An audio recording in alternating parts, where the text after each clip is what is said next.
Hi, this is your coach JDP, and you are excellent. Your excellent is all about providing access to coaching and mentoring for underestimated people from under-resourced zip codes so they can find entry, acceptance, belonging, success, growth, and permanence in their careers. We provide these coaching resources so that hopefully you, our trusted audience, can take advantage of these resources and advance your careers and hopefully your life as well. Today, I'm so excited to be talking to Aya Sippie Okoshi. Aya is a bilingual Japanese and English coach focused on international transition and intercultural management and communication. Before she moved to the US in 2014, she worked as an HR consultant, focusing on talent management and talent development. And in 2018, she received her coaching certification from IPEC Coaching School and received her PCC from the International Coaching Federation. And PCC means that Aya-san has more than 500 hours of coaching under her belt. So she's a veteran in the coaching game. And she did that in 2021.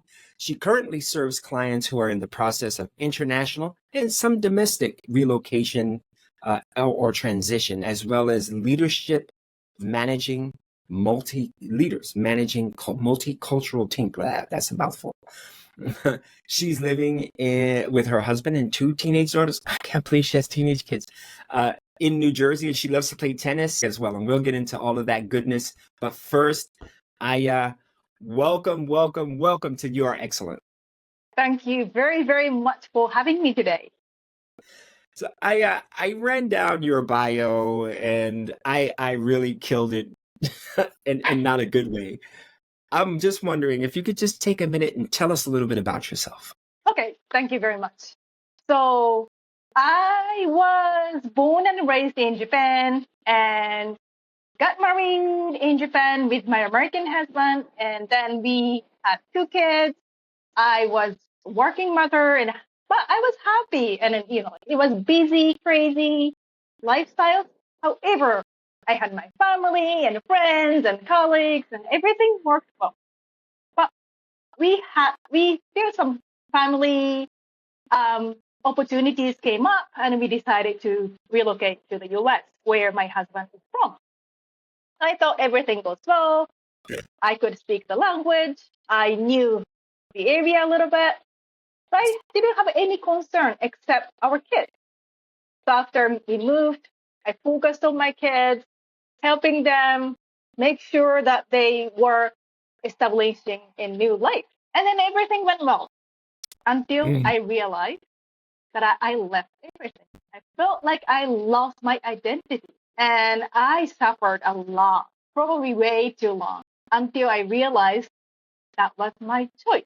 Nobody brought me here. Nobody, my husband didn't pack me in his suitcase and brought me here, decided to come. But I didn't feel that way at the time. I felt like I was a victim of that transition. So I felt like pity on me, and I was like pity me, like I was being trapped. I lost everything. But I was not. I just decided not to do anything at the time. And when I realized it, everything turned. And I started to meet more people. I started to get certification for coaching. And then my life was full of enjoyment. Since then, I met so many people, not only people from Japan, but all over the world, felt the same, in the same situation, similar situation as I was. I understood why they were feel sad or miserable or trapped. And I could help them because I could understand how they feel. I could understand why they were facing challenges, but their solution might be very different. So we can discuss, we can talk, we can brainstorm their solutions, and then we can ask, we can decide that my clients can do what he or she wants to do. And then if it doesn't work, we can try something else. And then that's what I have been doing last 10 years. You just covered a lot of ground, from meeting your husband in Japan to relocating to the US And you said something interesting, and I have a bunch of questions for you. So Sure. first question: how did you learn English? Did you go to Japan school in Japan to learn English? Because that the English is not an easy language to learn. Yes, thank you very much. So my English was not good at all until getting to college. And then I had an opportunity to study English in the US, actually in Texas, for 1 year as an exchange student. That's when I started to learn. And then after I came back after 1 year and I graduated from college in Japan, I started to work for a company, an American company in Tokyo. And then I was using English every day. And then after working for the company about 4 years, I think, and I quit the company and then I went to France to get my MBA. And then Uh, the school was offering the classes in English. wow. So this is a fascinating journey, right? And it's kind of interesting because, in full disclosure to you, my wife Akiko-san is from Kobe. And So it's kind of funny how some things just kind of paths cross, right? right, And right. I remember we were at a breakfast networking event, and I looked at you. You remember? And I was like, "Do I know you?" Like there was something very familiar about you. And you were like, "No, I've never seen you before." And with a haircut like that, I think I would remember. So it's just kind of interesting how people come together. How did you even get to coaching? So when I was working as an HR consultant in Japan, the coaching was part of our work. We Oh, were doing some like talent assessment and then like giving feedback or and plan their career development plan together. So like coaching was part of our work at that time. But I never get certification or anything.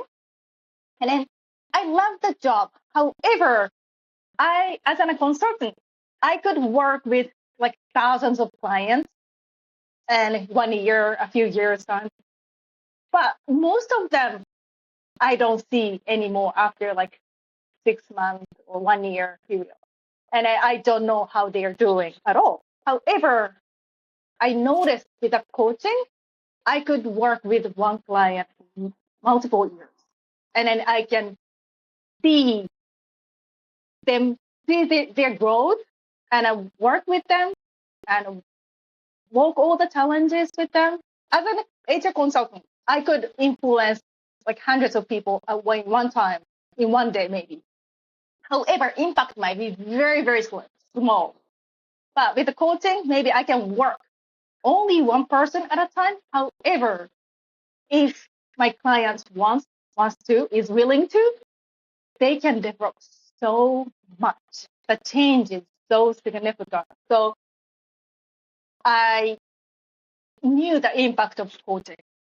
And then when I hit the bottom and came back to grasp my life again, I start to feel like I want to do coaching. And I didn't know at the time that I wanted to help someone like me, but I wanted to do something and it's something that I didn't know much. That was coaching. mm, I see. So really, your coaching journey started in Japan, right?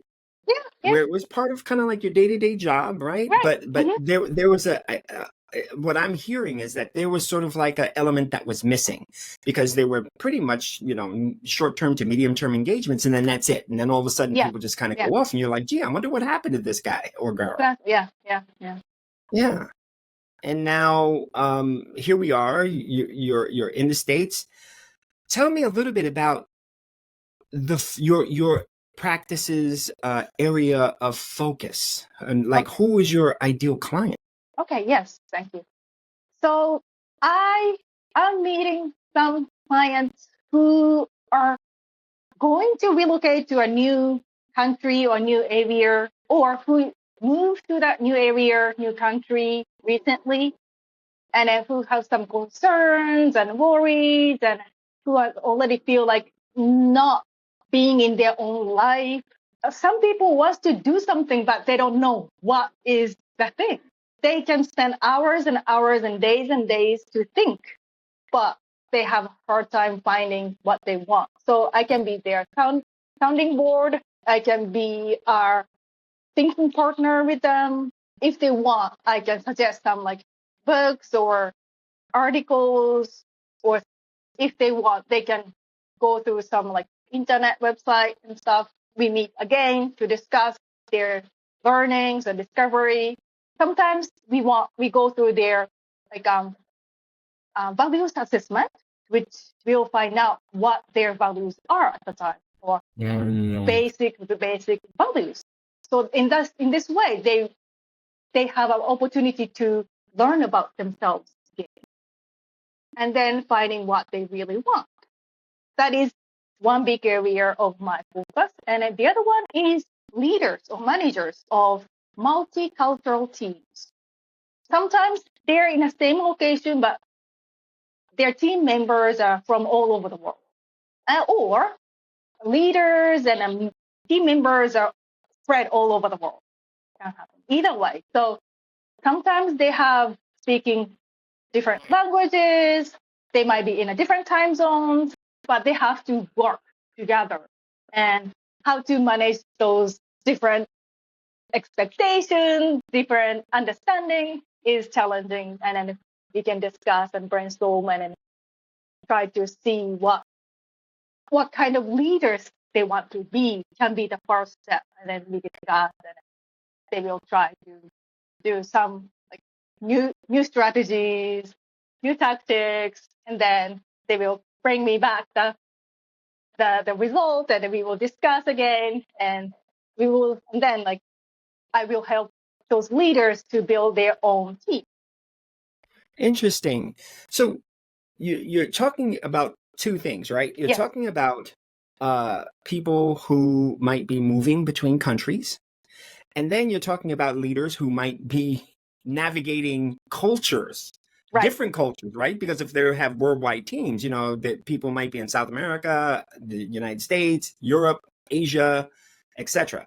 And there are cultural nuances that come along with that. So let's talk a little bit about the first one. Sure. So you have somebody who is moving, say, from Japan to the US, right? Or vice versa. Is there like a common theme that goes along with that? Are there common challenges, or is every challenge unique? Every challenge is unique. Sometimes they feel like their language is not good enough, even though they are able to speak. And if they're not able to speak, they can just go to the ESL. But even if they can speak and listen, they feel like they're not good enough. And if someone asks, excuse me, like, they couldn't understand, their self-esteem goes down and they feel like, I can't speak. So that is one big topic. Another one is spouse of expat. Let's say some couples who are working in Japan, both of them are working, but one of them got relocated to the US. So the other one has to leave the company, leave the work to work with a family, as a family. And then the spouse feel like the way I felt. I left my job. I'm not sure if I can get a job again after 5 years of relocation. And I, like sometimes the new life might be challenging. They feel uncomfortable driving cars. Navigating new life is challenging. And then, like before relocation, the person was super busy and then, doing multiple things at the time. But now in the US, he or she has nothing to do. And I feel like useless person. Well, you had a really interesting story that you told me about just going to the store. Yes. I was wondering if you could just tell me that one. It's just so cute and so funny. Yeah. So like one day, I first of all, I'm a good driver, but I don't like driving. So going to a store is challenge the first 6 months. So, but one day, my kids wanted to have yogurt with cereal. And, like in Japan, like plain yogurt and cereal was okay. Like, like common food we could get even in Japan. And I knew like yogurt, plain yogurt and cereal, nothing special. One day I went to a Whole Foods nearby. And Whole Foods, there are like probably 200 kinds of yogurt, like no fat yogurt, soy yogurt, and like yogurt with like honeys and blueberries and so many different kinds. But I was just looking for plain whole milk yogurt. But there was no plain whole milk yogurt. It was, from side to the other side, like in a full aisle yogurt, but I couldn't find it. Finally, after 5 minutes, I could find it, brought it home, found out that was a vanilla flavored yogurt. Oh no. I was so upset that I couldn't even buy a plain yogurt. I felt like I became a child. I was not like adult anymore. So that's really interesting because in my own experience, going the other way, right, from as Right. a American going to Japan, the issues become compounded because I don't pretend to speak Japanese, right? Even though I know a couple of phrases. I can't read and I can't write hiragana, katakana, and kanji, right? So forget it. I can't read. So I'm thoroughly illiterate. And then going into the store now, I'm like, it was a very foreign experience for me, right? So I've had a taste of what some of those challenges are all about. So that tends to impact our self-esteem and our self-worth as functioning adults. How did you get past that? I think it is just a time. Get used to those like brand names and packages, to be familiar with the brand you like, or packages you can trust, step by step process. So when we navigate moving from one country to another, whether you're expat or impat or whatever the pats are, right? Yeah. And there's children in the mix, right? Like yourself, you have two Yeah. children. So how then do you support from a coaching perspective that client and by extension their support of their families? So for kids, when we moved to the States, they were 5 and 3. So we moved in the summer right before our elder daughter was going to kindergarten. When we were in Japan, she was in Japanese daycare, public daycare. That was given excellent like atmosphere and support, but all in Japanese. So my kids could understand if someone says something in English, but they tend to respond in Japanese. So we had to support her to start kindergarten. So that was the biggest concern. And then one day she told me she didn't understand what teacher was saying. That broke my heart. But she was like, "What I do whatever the other kids in the same group were doing, and I'm fine." So she was not like in miserable feeling or anything, but I felt I had to. So you felt it more than your kid did, right? Your kid's kind of looking, I don't I understand know. what she's doing, but the kids are coloring, so hey, let me color. And eventually, because the kids are just resilient. No, yes. So there are a lot of challenges that people are facing that you're coaching them through, because again, that's your lived experience, right? And you kind of can understand what they're going through when they're making a transition internationally from one country to another. On the other hand, we have those leaders who are now managing global teams and those challenges. So what do some of those challenges look like in your experience? One time, one of the managers, he is an American, and he has all team members in the US, but 70% of the people are not Americans. Like someone from Thailand, other people from Mexico, or like Russia, all over the world. And one day he was saying one of his members were not so engaged. So he had a one-on-one with a member, and he said, he wanted to see more engagement from her. And she agreed. She said she understood. But still, he didn't see the engagement from her.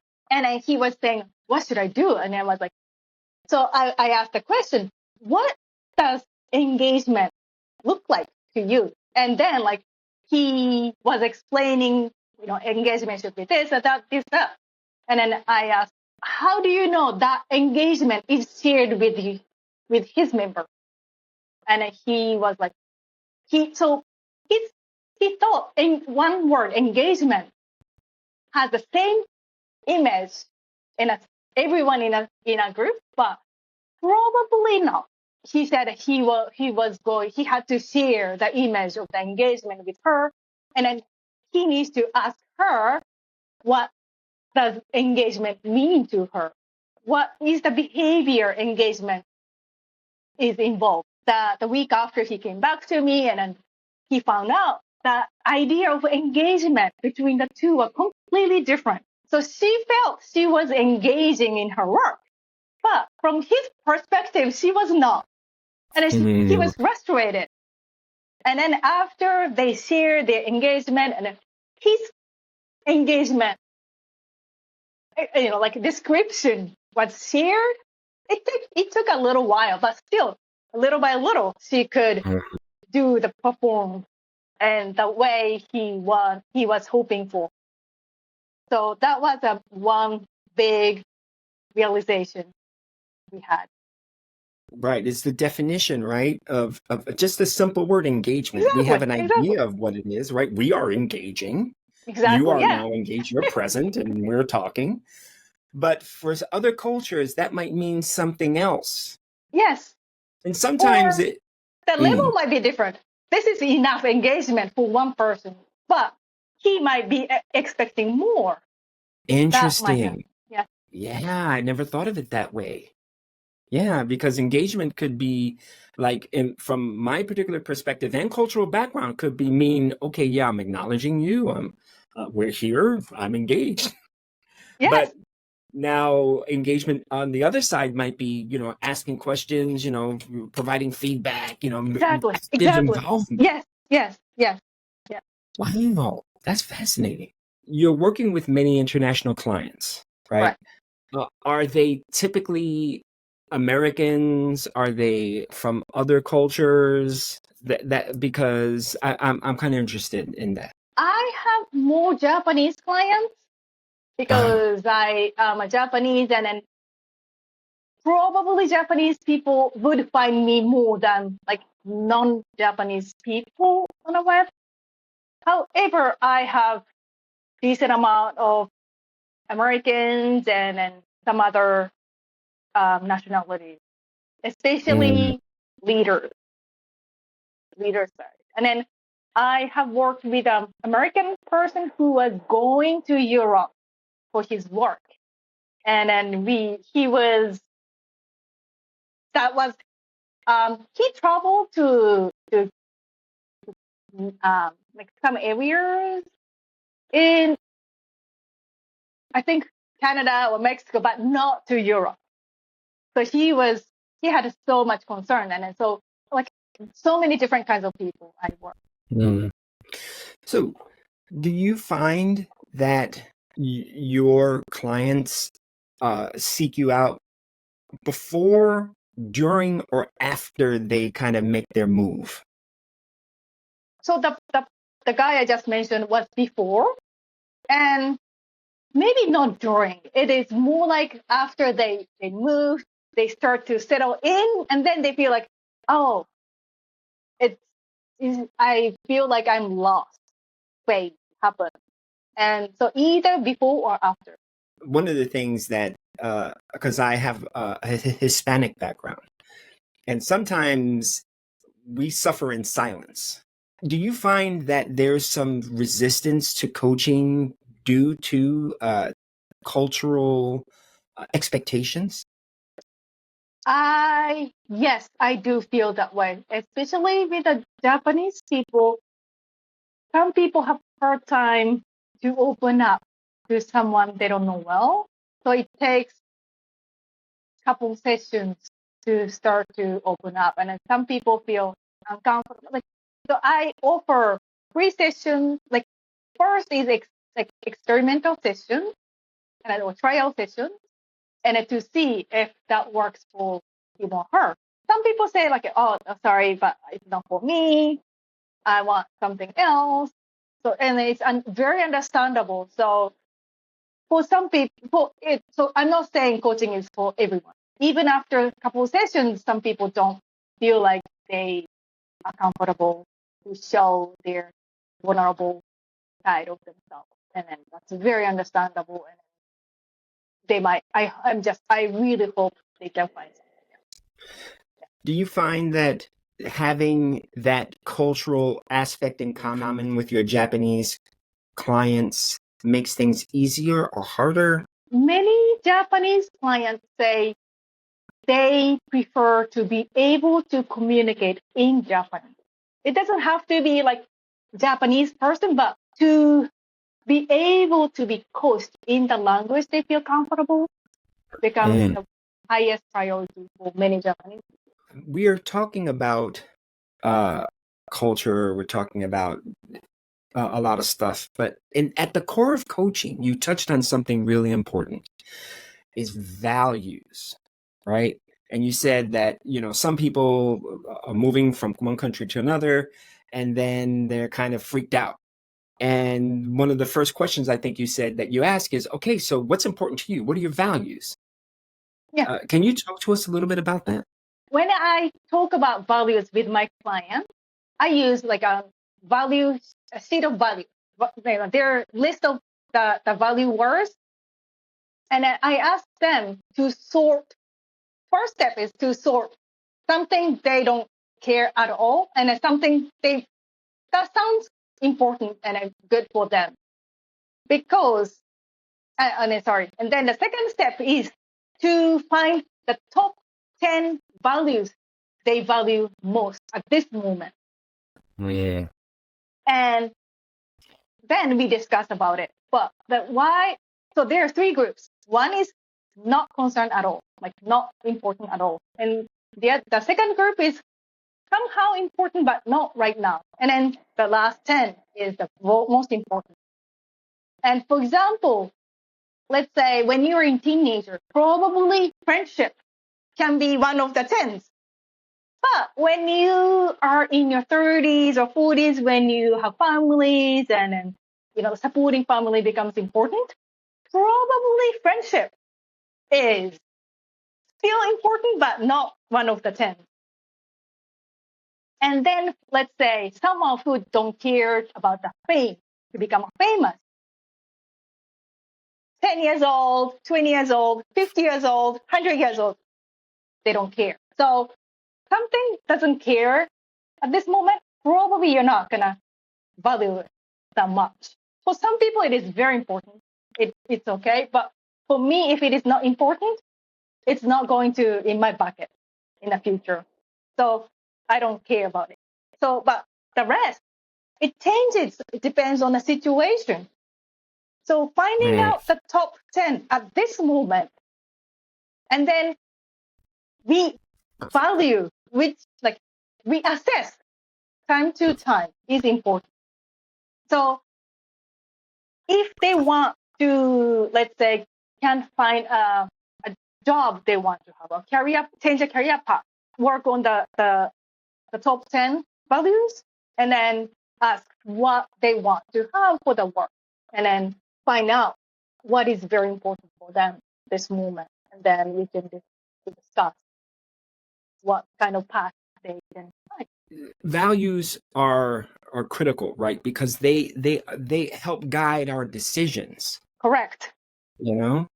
And so when the next logical step is helping through this list of values, right? And sorting out least important, very important, most important. Yep. How then do they apply that to their decisions on their current situation in being in this new country? And how do the two mesh? For example, some people feel like they lost their like friends back in the home country, or the job they had it back home country, and then they concerned about the future career. Then when they look at the values, probably family and safety and some other things comes to the top 10. And then probably career is still important, but not top 10. And then they realize this is the time of my life to focus on my family or the environment I'm in. Then they feel like less miserable about not focusing on career. And that can be a huge relief for someone. One question I have to ask. Yes. Right. Especially, right. Because you mentioned that sometimes when a family's in another country, whether that's here or somewhere else, Mhm. and then one of that family says, hey, I have this great opportunity in another country that's not the one where we're living. The other spouse says, okay, this is a great opportunity. Yeah, let's move the whole family, right? So the whole family picks up and moves to this new country. So now you have two people, right? The person who's focused on, okay, let me make sure I'm earning what I need to earn and be successful in my job and all the other pressures that comes along with that. The other person's like, oh man, I got to make sure that the kids and stuff like that, we get adapted and blah, blah, blah, blah, blah. Sometimes some couples work that out perfectly. Right. Other times it leads to issues. Yes. As a coach, then do you find yourself in the middle of what might be a family conflict or of those priorities? Maybe those values might be mismatched. Yeah, yes, that happens. Yes. And so sometimes that like mismatch happens. I would focus on my client, what he or she wants, what, like how can he or she address the challenges he or she is facing. And then if they feel like both of them need another support, I will suggest there's an opportunity. There is some other coaches who can work with a couple as a like couple coaching or family coaching, and then they can be a new coach, and then they can find their own, or they can create their own ideal family style, and then that's something they can work on. Yeah. So you know your boundaries as a coach. Correct. Basically, Yeah. that's what you're saying, right? And Yeah. you know enough to recognize that there might be because you're working with a client, so you're working with half of that team. Yes. And so you're recognizing, okay, there's stuff that I bring to the table that certainly can help you as a client. But beyond that, let me also recognize when I need to refer you to other help. Correct. Yes. So if the person, my client, can work by himself or herself with a spouse, I can keep working with the person. But if they feel like we need someone when we discuss, because every single time we try to discuss, it's going to be chaotic. Then I said, okay, probably this is what you need. How does it? Your practice and your focus is very dynamic and very specialized. Oh, yeah. Yeah. Because there's a professional element, then there's another dimension to that professional element, which is the intercultural, the moving, that family dynamic. It's very complex. How do you keep all of this straight in your head? I don't feel that is very different. It is just a client and his or her growth. and learning. Yeah, because in essence, basically, what I hear you saying is it's kind of the same thing. Yes, Really. We all have challenges, and the moving challenge is one that it's common, but you have a certain a more sensitivity to that because that is, again, your lived experience. correct. Yes, yes. From my perspective, I could have used you back. I spent some time in Japan, and yeah, oof, I went through some changes. Oh, yeah, yes. That, from Japan to US is challenging, but the US to Japan will be much bigger challenges, I think. Yeah. Aya-san, this has been a really great conversation. I have to ask, is there any question or anything that you might want to cover that's important for you to get out in terms of a message? For many clients, they feel like they should not complain or that's their decision, so they should be grateful even though they feel awful. But it is not true. Like, if they don't feel happy, they can say they are not happy. It is okay to say that they are sad or not happy because they have very good reason to be happy. And then if they want to be happy, they can find other people's help to make the life happier. And I spent way too long to stay in the miserable moment. And now I know I could have talked to someone to go through that challenging time. And it would be much easier. So if there's someone who feels like that's their own problem, shouldn't complain, that's not true. So that's one message I want to tell. Yeah, because suffering in silence is never a good thing, right? Because it just builds like pressure, and and really it's unhealthy if you don't have the opportunity to get that out to someone. Yeah. Right? Yeah. And because again, that leads, that's interesting because that could lead, right? Not expressing yourself could lead to other health related issues, depression, Yes. anxiety, Totally. and stuff like that. So, have you, in your experience, referred people to mental health resources? Oh yeah, sometimes like for the big difference for me to work with the client or not is if they can work their daily life, but if they want to be happier, I work with them. But if they are not be able to have their own daily life, because for example, like they cannot get up in the morning for days and days, or they neglect themselves, not taking shower, not eating well, then I feel that is not coaching area to work on. It is more like mental health issues. So I refer or suggest to work with mental health professionals. Yeah, the ICF has a really great document. It's called Recognizing the Red Flags, right? When to refer to a client to, and the ICF takes that very seriously. Very serious, yes. As part of the coaching training, if any coach worth their salt has gone through days just on that topic of training.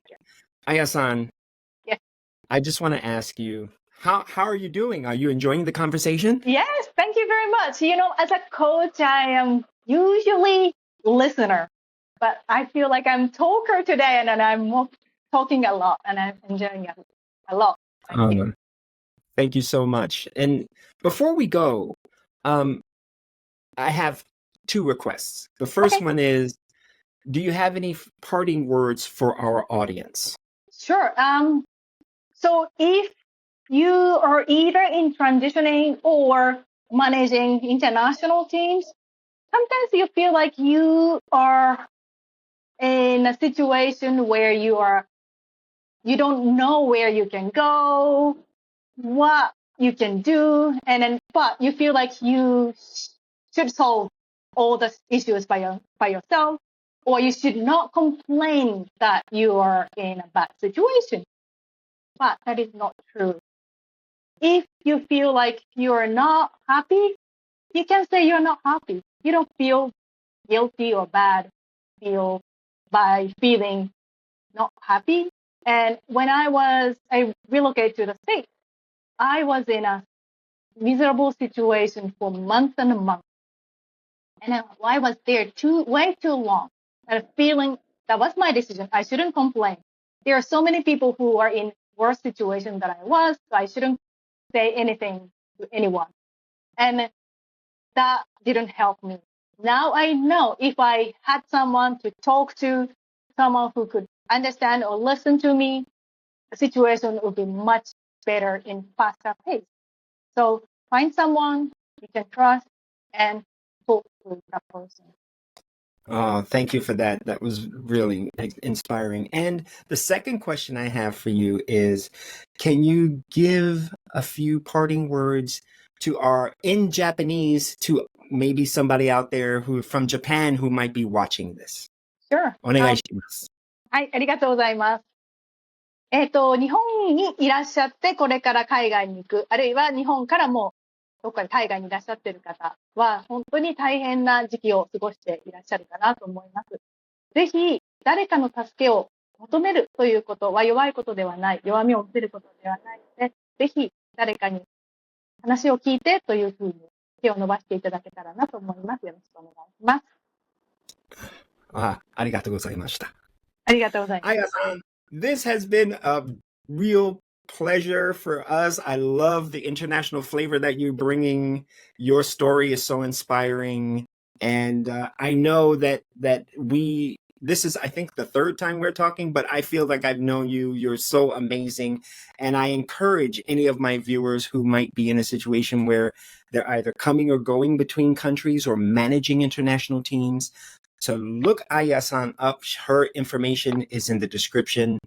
She's an amazing, amazing coach, and she keeps it real. And she has, not only does she talk the talk, this is her lived experience. So Aya-san, thank you for being here with us on You're Excellent.